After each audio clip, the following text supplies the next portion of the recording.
Good evening, everyone. Good evening. Welcome to the first line. It is InDepthNH.org's Conversation with New Hampshire Authors. And please note we need to keep you muted and off video during the recording here, because then we're going to post this on YouTube and we'll have Michael and I talk our conversation there. I want to remind folks that InDepthNH.org is a nonprofit watchdog website. It is published by the New Hampshire Center for Public Interest Journalism, and I thank you all for joining us. Tonight, we have the pleasure of talking with Michael Davidow about his new book, Chanukah Land. Michael's bio states he was born in Boston, raised in Manchester, New Hampshire. He graduated from Johns Hopkins University and the University of Michigan Law School. And after working in both in Boston and in Washington, D.C., he returned to New Hampshire, where he practices criminal defense, and he writes a newspaper column for InDepthNH.org, I might add. His other books include The Hunter of Talyashevka, The Book of Order, and The Henry Bell Project. Also, Michael is a columnist for InDepthNH.org, and his column is called Radio Free New Hampshire. It's a great name. It's funny and smart, and I urge you all to read it. So, Michael, welcome. It's nice to see you again. Thank you, Bev. It's good to see you too. Thank you so much for joining us and writing such a wonderful book. Let me do the visual here, Chanukah Land. And it is a story for the holidays, which I like. That's a very interesting line on the cover. So maybe you'll share why you wrote it later on. So this is what I took of Chanukah Land. I consider it a bit of a wild ride. And as I read it, I kept having this vision of another madcap show I had watched called What's Up, Doc, with Barbara Streisand and Ryan O'Neal. And in there, they have multiple identical suitcases. There's diamonds, there's rocks, there's klutzy spies, there's judges, and then there's that awesome Madeline Kahn is in that as well. But it's a very big madcap, lots of characters involved with it. But in Chanukah Land, we have the same thing. We've got history, prophecy, we've got bears who eat honey and do accounting work on an abacus. That's hilarious. You've got naked women with brightly colored hair. We have Bedouins with camels, Yahwist rabbis, elite Jewish fighters who specialize in psychological warfare and dentistry. An odd combination, I thought. And that's just a few of the amazing characters that are in this book, which is hilarious. And I laughed out loud while I read it. So I wanted to start, if you would be so kind, to give us a sketch of what your book is about. Just give us a thumbnail sketch of what's going on with all of these characters. Well, it's a whole world, which is why there are so many people floating through it. It is a world in which the ancient holiday of Hanukkah really came about in a very different way.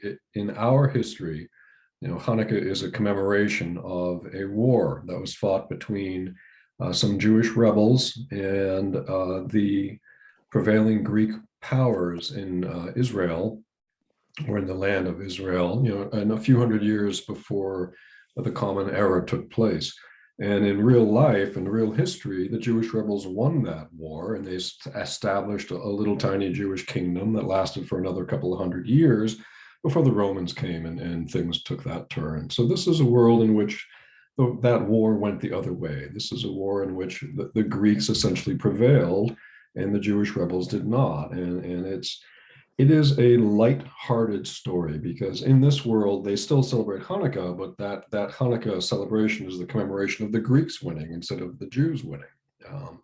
And it's meant to be lighthearted. It's not a serious counterfactual history. It's nothing like, it is meant to be a laugh, Bev. It's meant to be a story that just gets people smiling and has them laughing. That said, The backbone of the story is a bit more serious. I hate to say that because I don't want people to think it's a serious book. It really is not. It's meant to be a humorous book.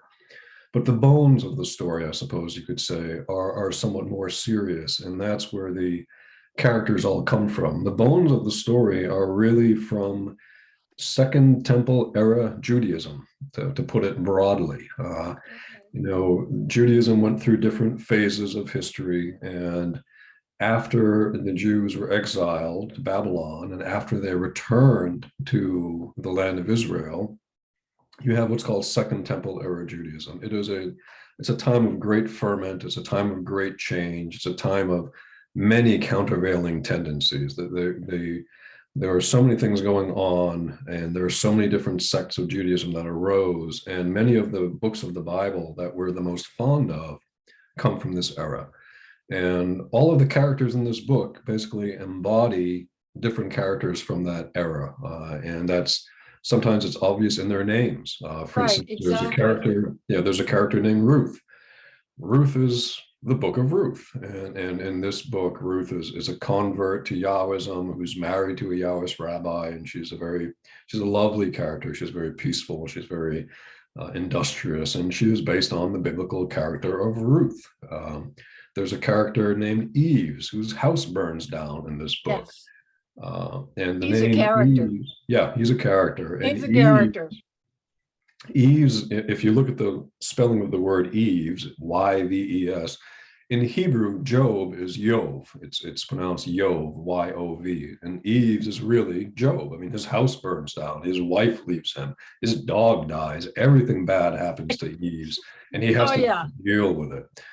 And each of the characters really embody another one of these biblical characters. But it's not, again, that's the skeleton of it, but it is not a serious book. It's meant to be a humorous book. No, and it is the depth of your language is so interesting, and you make it funny, and you make the person that's reading think about what they're reading and get the joke, and it's really lovely. And I wanted to kind of dive into the main characters, and so I'd like to start with Menelaus. His name is Menelaus McCarthy. You describe him as an Irish Jew, and he's the speechwriter for the mayor. He's been newly hired.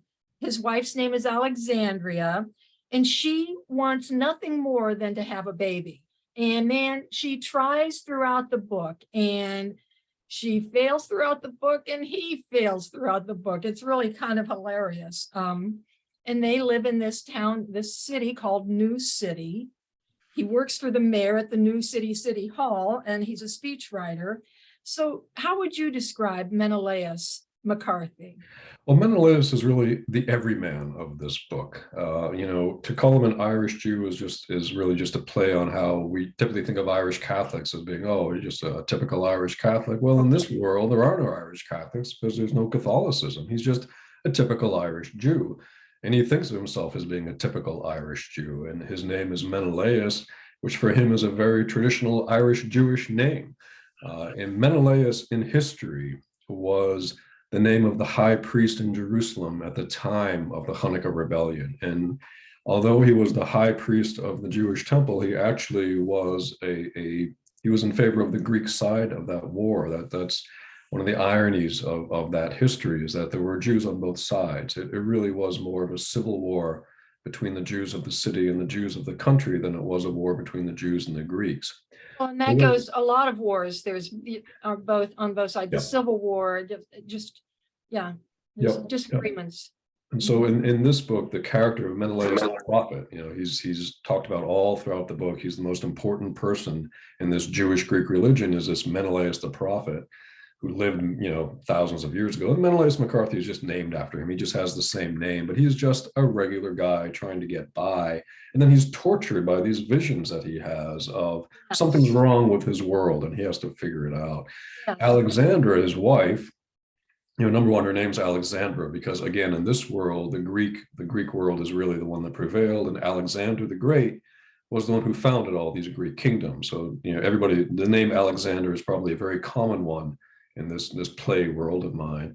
But she's one of these biblical characters I was talking about. Alexandra, with her desperate wanting for a child, her desperate longing for her husband in some ways, is really an embodiment of the Song of Songs, which comes from this era of Judaism. The Song of Songs is a beautiful work. It's a stunning work of poetry. And what it really is, historically, again, is a compendium of ancient love songs. There's some of them were Jewish love songs, some of them were Egyptian, some of them were Canaanite, but they were well loved by the population in this area of the world, and they collected them into what became the Song of Songs, and that worked its way into the Bible. There's this scene where Alexander's driving through town, just listening to the radio as she's looking for her husband, and it's just one love song after another. That's the Yes. Song of Songs. That's Alexandra, and that's the role that she plays in this book.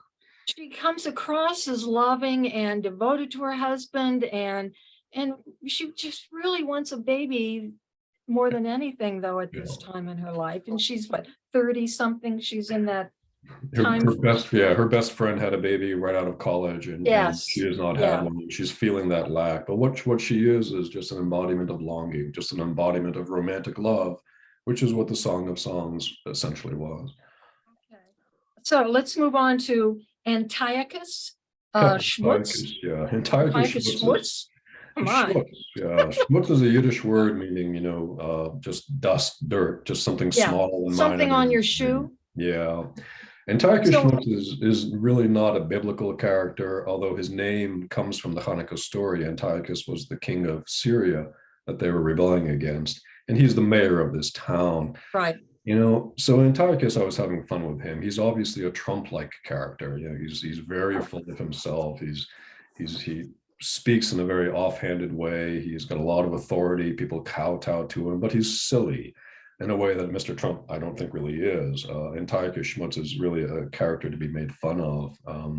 But he's also in real estate, or he's torn down a town, the Bear Town, and he's trying to build this stadium or arena that's right next to a Yahweh cemetery, which is so disrespectful. And it's really just to put money in his friends' pockets and himself's pocket. And the pit just keeps growing bigger and bigger and bigger. Yeah. It's just fill the pit is the chant. Mm-hmm. Yeah.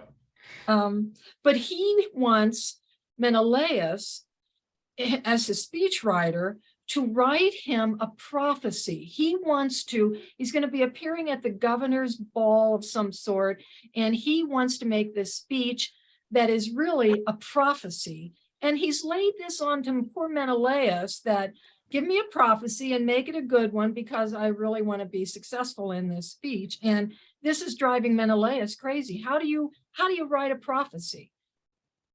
And the irony there is that he has a prophecy. He's had that dream that he has night after night after night, that the world is wrong, that the world is not what it's supposed to be, but he can't translate that into something that his boss wants. For him, it's just something that tortures him. Yeah, but they're really interesting dreams and visions that he has. Then the next character, all right, I've got to read this description that you have of him. We have a Bedouin with a camel. And you write, a Bedouin who still lived in a tent had discovered an ancient manuscript hidden in a cardboard box in a cave in the desert by his favorite dive bar. And he was coming to town next week to speak about the text. And then you describe the Bedouin. He's tall and short and pale and swarthy, a swarthy man with platinum blonde hair, a dark goatee, buck teeth, wearing a neon orange pinstripe suit. This is a vision I'm getting. He has snakeskin boots on and snowflake patterned mittens. Tell me about the Bedouin. The Bedouin what a good dresser. Yeah, he is an impossibility. Everything about the Bedouin is impossible.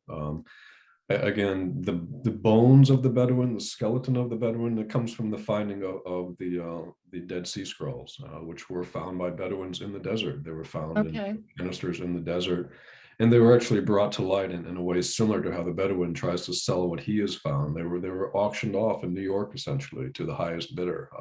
Sort of astonishing when you think about that. They actually put an advertisement, I think, in the Wall Street Journal that these things were for sale, and the purchasing of the actual Dead Sea Scrolls is a real fascinating sort of adventure story of its own. But the Bedouin in this story, he has found something out. He has found these scrolls in the desert, which shed light on the roots of this faith, this Greek Jewish faith that has taken over the world.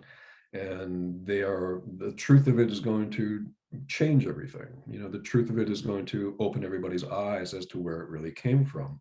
Sort of in concert with Menelaus's dream that the world is not what it's supposed to be, the world is off. And so the Bedouin, he really, every time the Bedouin shows up, impossible things happen. I mean, he speaks every language under the sun. Nobody can understand him, but he can understand everybody. But he has a translator. He does. His best friend translates for him. Yeah. Yeah. He tries but is he really translating the right words? Yes and no. Yes and no. I mean, if you were to go back into the book and translate word for word the things that the Bedouin says, that there's the gist of it gets across, but he does say some funny things. I did that. I plugged in some of the lines that the Bedouin was saying, first in French and then in Russian. And yeah, they did. They came out pretty much. I didn't find every word, but he was really saying something. So it was interesting. He's a character. He's a fun one. Yeah. And he wants to get together with the mayor's wife, as I Everybody recall. wants to be with the mayor's wife, Yeah, but why? Why do they all want to be? I don't know. The mayor's wife is just very alluring for some reason. She is. So do you think that, I consider myself the average person, and I enjoyed the book, and do you think the average person will understand, because there really are very deep and intellectual undertones that are going on here? How important is it that you know this before you read it or as you read it? I'd like to think it isn't important. I mean, again, the bones are the bones, a skeleton is a skeleton, but it's not meant to be a heavy work. It is meant to be a fun work. It's meant to be a silly work. It's meant to make people laugh. It's meant to be an enjoyable read. If you want to go into it in depth, if you want to look at some of the deeper meanings, they're there if you feel like it. But if you want to skate over them, if you want Eves to just be a guy whose house is burned down, and if you want Alexander to just be a wife who wants to be with her husband, there's no reason why you can't have it be that way. Some of the allusions are really quite passing. Some of them are really quite slender, and whether you pick them up or not, it doesn't really matter to the story, which is really just about these people puzzling through their lives and how difficult their lives are and how they deal with their difficulties in this very humorous way. And that's how I took it. I don't know the background of as what you were describing. So I just took it as farcical and fun, and other things are going on too that made me laugh. Let's get into Judah Hasselhoff. Is that it's got to be David Hasselhoff, right? Is this a takeoff on that for sure? No, okay. All right. Judah's character himself, that's right out of Chanukah. I mean, Judah Maccabee was the leader of the Jewish forces, and here you have Judah Hasselhoff, who was running for mayor against Antiochus Schmutz. So there's the superstructure of the Chanukah story is, the Jewish rebel against the Greek king. And in this book, it's Judah Hasselhoff, the underdog candidate for mayor, walking up and down the sidewalks. He's always getting splashed by cars driving past him, and like that. Right. Versus this powerful mayor who's already in City Hall and he's in control of everything. So that's the superstructure of the story, and Judah's story is that part of it. So he's a Yahwist, and then you wrote Judah Hasselhoff was young and fit, with rugged good looks and a sense of humor. He appealed to the college kids, the housewives, and the vegetarian vote. I thought that was an important vote. He appealed to women who wanted to sleep with him, men who wanted to sleep with him, and dogs who wanted to sleep with him. What more can we say about Judah? Why is he so fascinating to everybody, even including the canine world? Judah Maccabee himself was a magnetic personality. He was actually considered one of the 9 worthies of the ancient world in the Middle Ages. The knights in armor had their models of chivalry up and down history, and Judah Maccabee was one of them. He was just a consummate leader of men. And so in this book, this very august, this very brave and noble man becomes this fellow who's running for mayor, and everybody thinks he's really wonderful and he's doing his best, Yeah, yeah. getting splashed by cars as he walks up and down the sidewalks. Right. Did you say the nine worthies of men? Is that what the term you used? It's from the Middle Ages, and don't quote me on that, but they had people from antiquity that they considered to be avatars of knighthood, of chivalry. And then they had sort of more modern people who they considered, like Charlemagne was one of the ones they used as a model. I think I remember that from Barbara Tuchman's writing, A Distant Mirror. She wrote a book about the 14th century where she talks a lot about chivalry. And I recall that coming from Barbara Tuchman, but I may be wrong. But Judah Maccabee was considered one of the great knights of history, put it that way. A But you chivalrous went knight. with Hasselhoff. Yeah, Hasselhoff. And everybody loves Yeah, David that's funny. Hasselhoff, so Yeah, that's hilarious. Okay, so Schmutz has destroyed Beartown, right? The yes. other character on here is the bears, which, I want to go back. This feature is called The First Line. And I just want to read the first line. Let's see. Chapter 1, Menelaus McCarthy was reading the daily newspaper and minding his own business when the office bear sat next to him with his bowl full of mush. Who had an office bear? There's an Okay, office that bear. was the first, and you had me at that first line, and I'm really one of those type of people. It's got to catch me immediately. It's like in watching Netflix. If you don't have me in the first 5 minutes, I'm out of there. I appreciate that. Yes, and so Schmutz has destroyed Beartown. And scattered the bears across the wind, I guess. And he's built this big stadium. At least he's got the pit going, and work goes on night and day, and they seem to make no progress whatsoever. But they've evicted all the bears from Beartown, and it's so sad. And Yeah. would you talk about the bears? The bears really almost came close to taking over this story, because I I also love the bears. fond of the bears. It's hard not to be fond of bears to begin with, because they're Yeah. bears. And the story sort of began with bears in a fairly minor role, but then as I wrote it, the bears just kept edging their way to the center of things. And that's where they ended up. You talked about Simon ben Simon, who is, the great Jewish warrior who fights in Yeah, we're going to talk war. about him. Yeah. And Simon ben Simon, who's leading, these great forces in the Hanukkah War, his emblem becomes a bear, and that itself is a mistake, because he's thinking not of an actual bear, but of his pet dog, whose name is Pookie Bear. And he tells a reporter, the reporter asks him, well, what's the emblem of your regiment? And he says, oh, it's Pookie Bear. And he writes it up as a bear, because reporters always get things wrong, don't they, Nancy? And Nancy. that takes on a life of its own. His regiment becomes known as the Regiment of the Bear, and then he ends up playing a very central role in what happens in ancient times. And then, over 2,000 years later, actual bears become involved. There is no rhyme nor reason to this, Bev. Somebody asked me a while ago, actually, and it was Ken. Ken asked me if the bears were actually people in bear suits or people in bear costumes. And I thought that was an odd question at first. And then I realized, well, maybe it's not such an odd question, because they're certainly people-like. But the answer was that they're bears. They're just bears. The bears, over the course of centuries in this world, for whatever reason, actually came to embody what people thought they embodied spiritually, from the fact that they were involved with Simon ben Simon. They become an emblem of destruction, an emblem of fear. And they're just bears. They just want to be left alone. But they make their way into the world of men and women, and they're working in offices, and they're typing, and they have jobs and things like that. But one thing they don't do is they don't talk.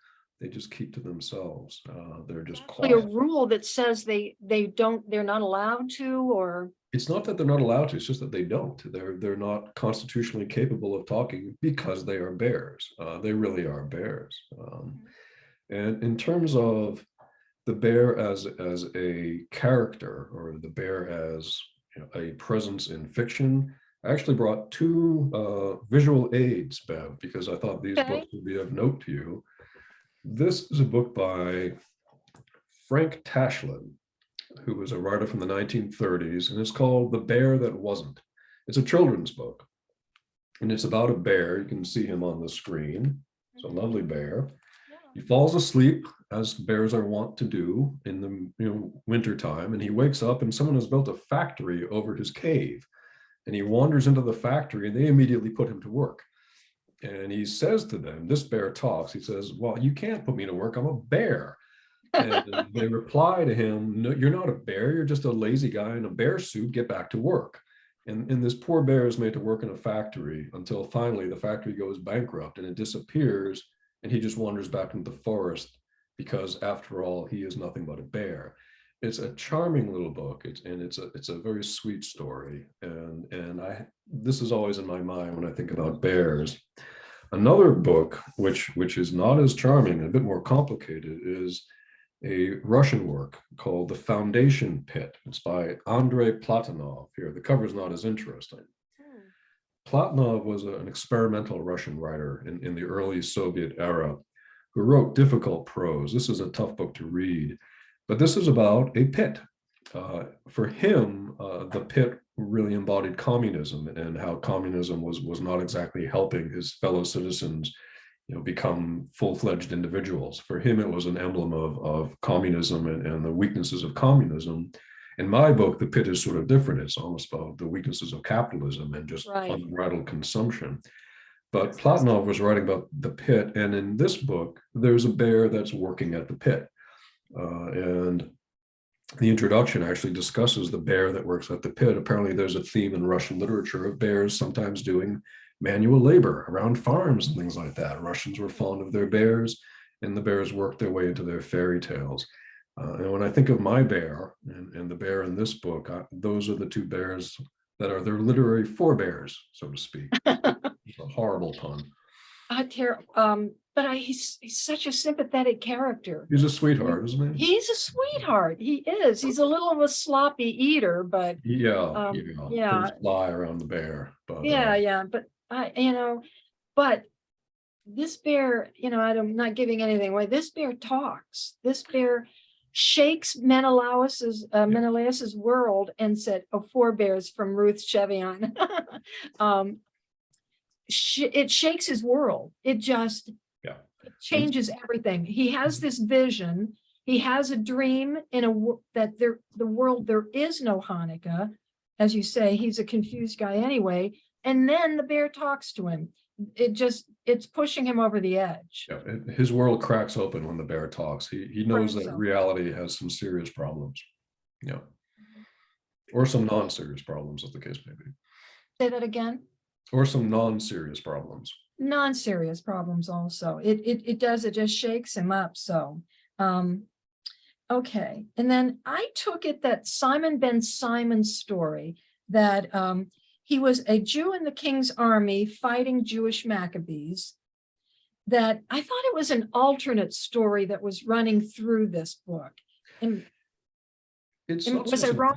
A different time period? Yeah, not so much an alternate story as it explains the whole background of this new religion, this Greek Jewish religion that the whole world is living in. I mean, I felt there was some need to explain how that came about. How is it that the Jews lost the war that led to Hanukkah? How is it that the Greeks prevailed on that occasion?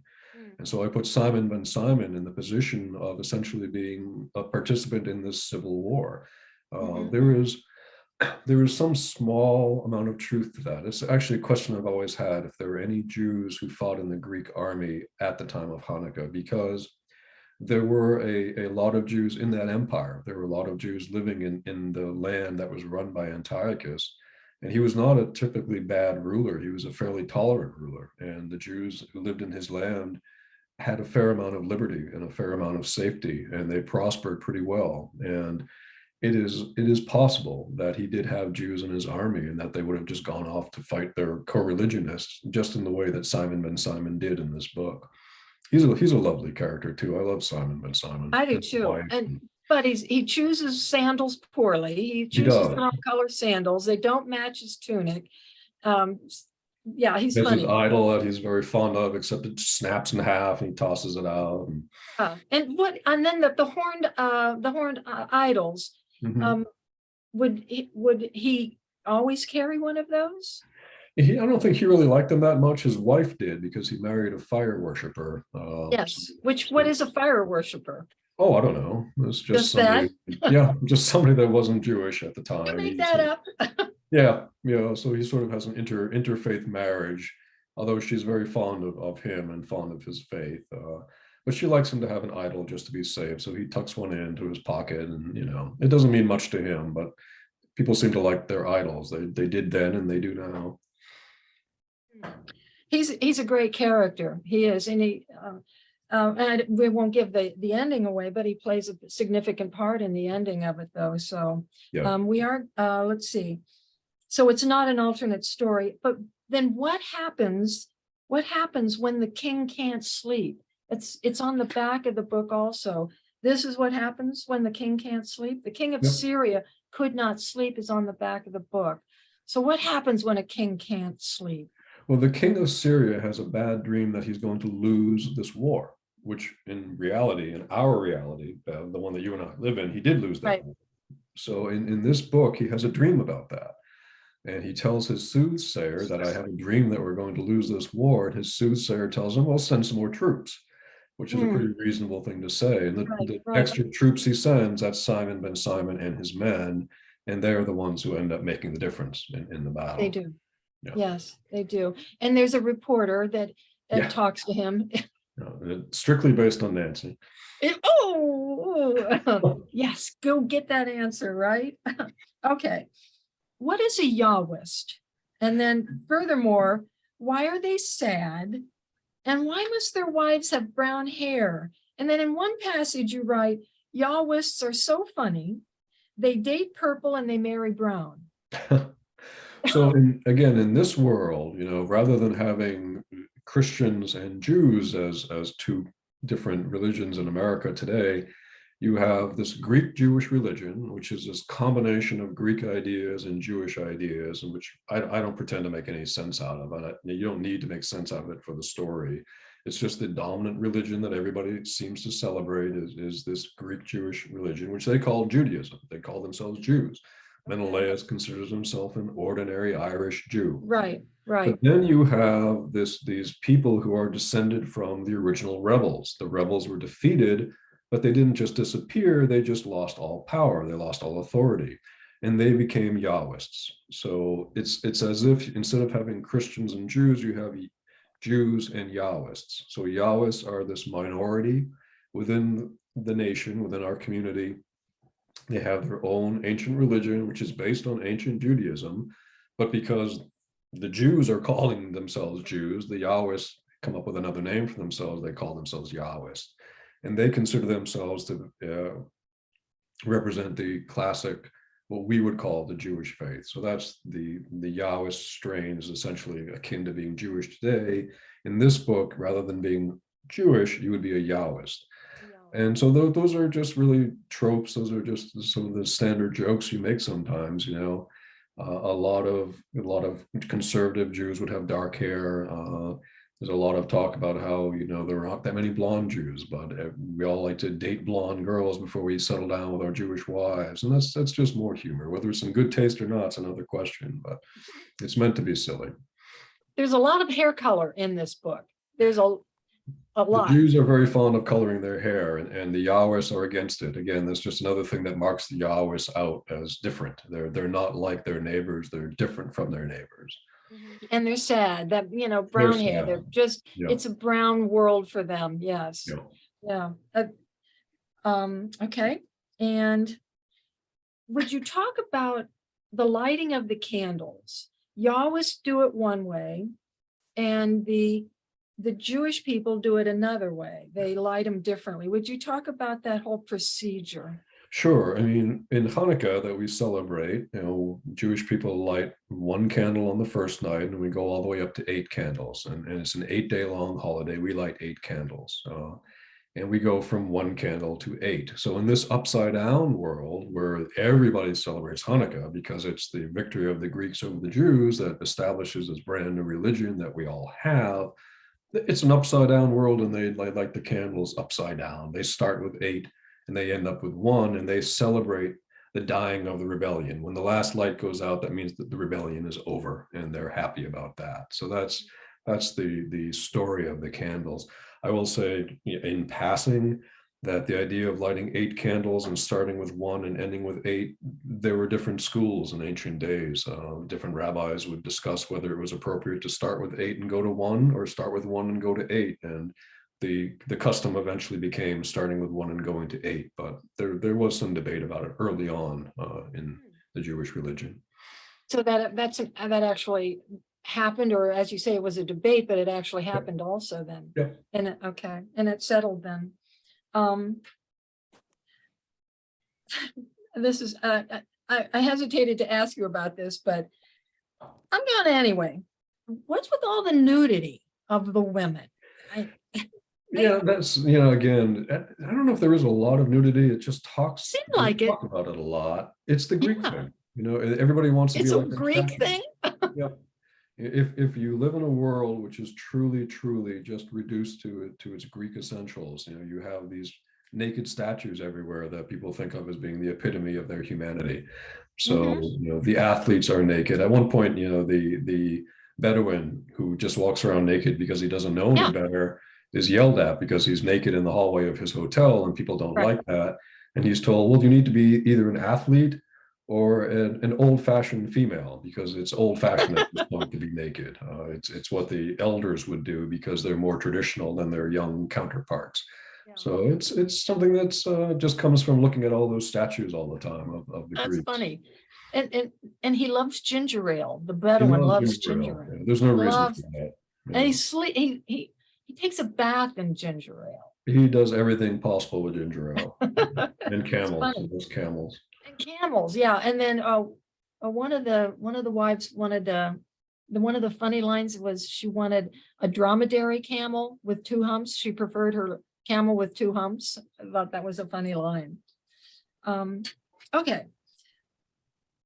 Do you think your books are for everybody? And I've read several of your books. And do you think that they're for everybody?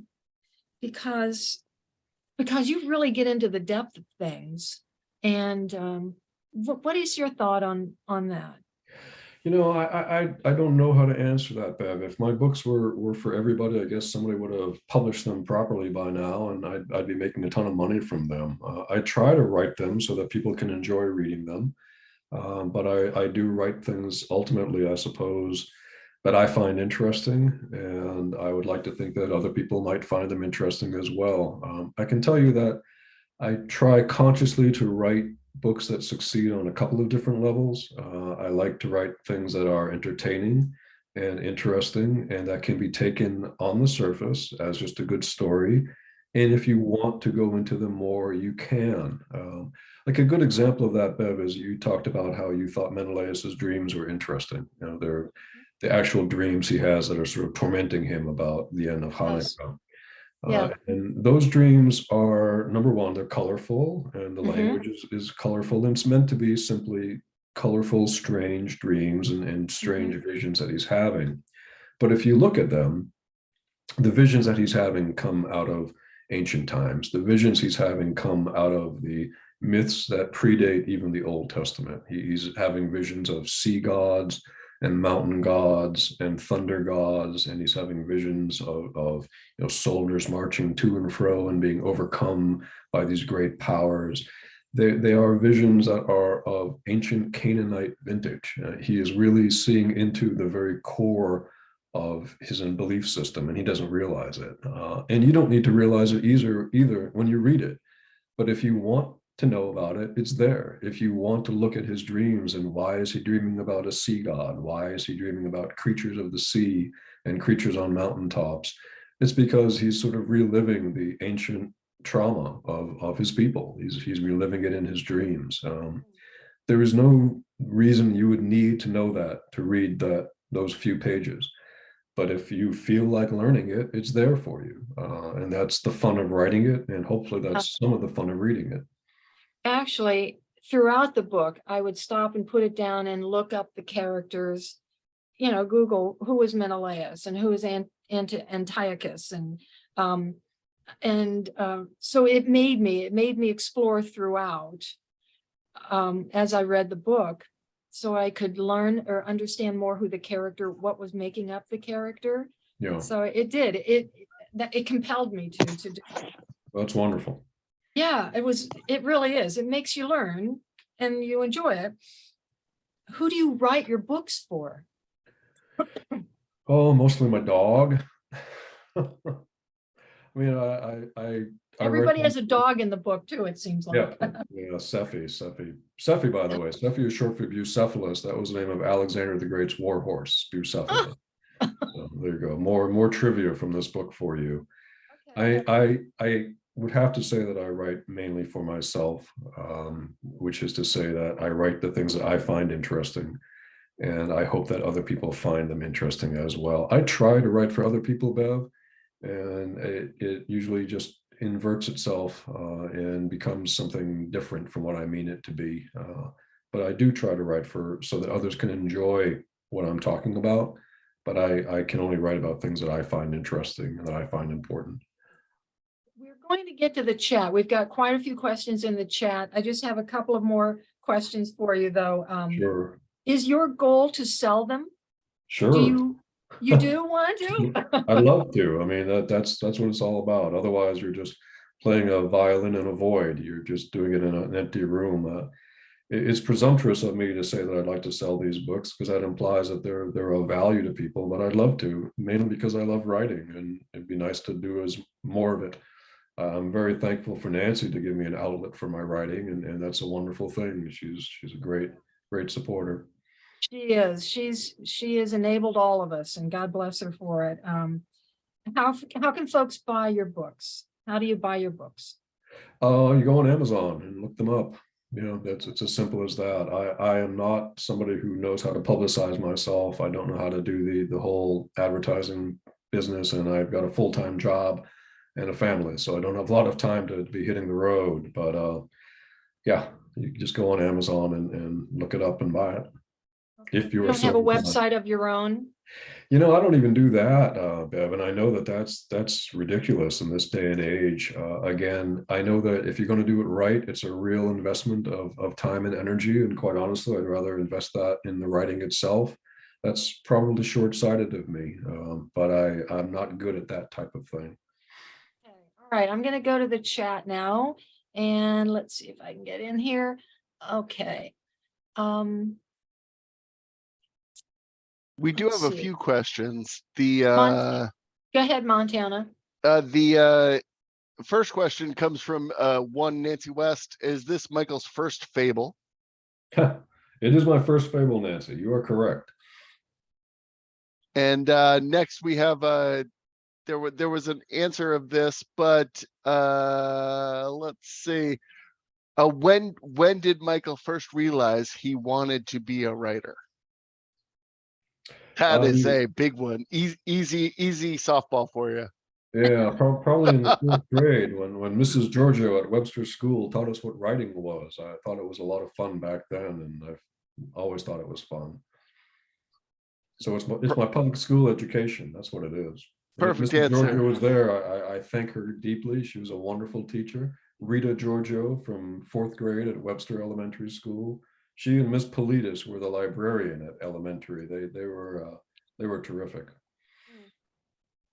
And I'd just like to remind everybody, if you have questions, feel free to put them in the chat, or I can unmute on demand here. But let's go ahead and start with the chat. If you have any questions, just throw them in there, and we'll be standing by. Let's see.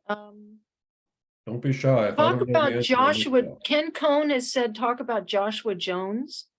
Joshua Jones. Oh, he's a lovely character, isn't he? So Yeah, Kenny, the Joshua, farmer. yeah, he's a farmer, and again, in the scheme of things, in the bones of the book, what he represents is the Essene tradition. The Essenes were these very ascetic Jews who lived in the desert. They lived under very harsh conditions, and they were interested in purifying their faith. They wanted to be pure. That was what their goal was. And Joshua Jones, off in the countryside on his commune, he's a purist. He wants his world to be as pure as he is. Ends up being Purity a bit of a is, troublemaker, but he is from yeah, the Essene tradition. yeah, yeah. He talks about purity. Yeah. What's this from Wayne King? Aside from your teacher, to what do you attribute your very fertile imagination? Oh gosh, Wayne, I don't know if it's that fertile. If it was, like I say, I'd be a lot more successful. I just follow the things that are interesting to me, and hopefully they are interesting to other people as well. People put up with my imagination more than anything else. I think we're lucky that we can get into to read your books, because it's a picture into your mind also, and how your mind works. And Well, bless your heart, Bev, because it's a select crew that bothers to do that. oh, but that's where the books come from, though. That's the first book I wrote was a horror story, and I'm thinking to myself, where is that coming from? It makes you think about who you are and why you think the way you think. So no, we're lucky to have your books. Are there any more questions from the chat? Oh, we've got one. Would you consider writing a prequel to this book? And that's from Ken Cohn. I got into trouble with sequels and prequels when I was writing the Henry Bell story. The Henry Bell stories were the first novels that I wrote, and they are stories not about faith or religion, although they contain a lot of faith and a lot of religion. They're stories about politics, and they are very historically sourced, very historically based, and they were a lot of fun. Tons of research went into writing those books, and each book that I wrote seemed to beg for more. Oddly enough, I started with the middle of that trilogy. I started with Split 30, which takes place in 1972. From there, I went backwards canon, and I wrote another book that takes place in the early 60s. And then I jumped forward and put a book in the late 70s. The story just kept getting more and more complicated. The story kept getting more and more interwoven. It was a ton of fun to write. I think some of my best writing is probably buried in those books, because I was grappling with such big themes. I don't know if it ever mattered to anybody. I don't know if it worked for people to have written that sort of a trilogy. The sense is that it didn't, because I was not able to sell them, and people have not read them all that much. This book was really a one-off. It was meant to be a funny book. It was meant to be a humorous book. I don't know if I could sustain that tone through an entire book. I think if I were to write another comic book, it would be a different story. I don't know if this one needs it. I think it's done. But thank you for the thought. I think you should write about the bears. I The think, or Bears. a bear Yeah. story. You could do it so much justice and And bring their voice out. You I can't do lose have by writing about bears. one more question from the Okay. audience. Michael, I know you sometimes leave us guessing which one of the characters is you. So which one are you in this one? Yeah, honestly, there is nobody in this book who is me. Probably the bear comes closest, because he is the bear after all. But no, nobody is me in this book. There's no worries about that. Well, Excellent. you've drawn a really great story. It is a fable, but it's so interesting, and the language that you use is amazing. You write with words matter, and you fill this book with wonderful words. So I was just really thrilled to read it, and I enjoyed it very much, actually. So Well, thank you, Bev. One of the fun things about writing it, Bev, from very different from my other books, was just having fun on the page. I mean, there are oh yeah, parts of this book which are, if I say they're like poetry, you'll get the wrong idea, because poetry gets such a bad rap. But there are times when I am just having fun with words on the page. you One can of the best tell. examples is right off in the beginning, when Menelaus is just sitting at the lunch table, and his colleague Jason comes up to him, and all Menelaus says is hello, but it came out sideways. Oh hell! It's that kind of wordplay. It's just silliness. There's no depth to it, except for the fact that in Menelaus's world, things do not make sense. And this story reflects that things do not make sense, even in its language and how things look on the page sometimes. Can I say that there is a bit of a happy ending? Can I? Sure. I think there is. I mean, it's the humor gets a little bit dark, but I think it ends on a very happy note myself.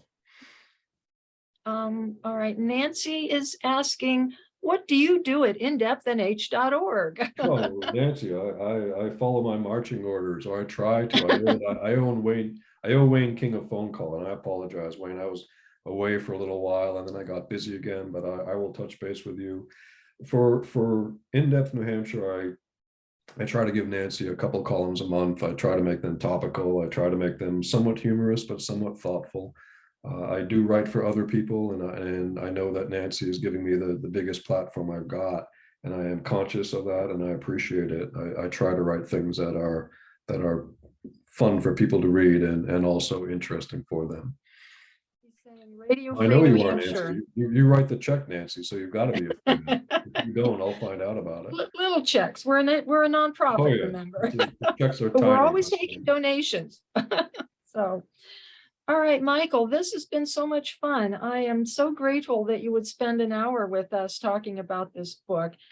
Write it again. We'll just put it up here.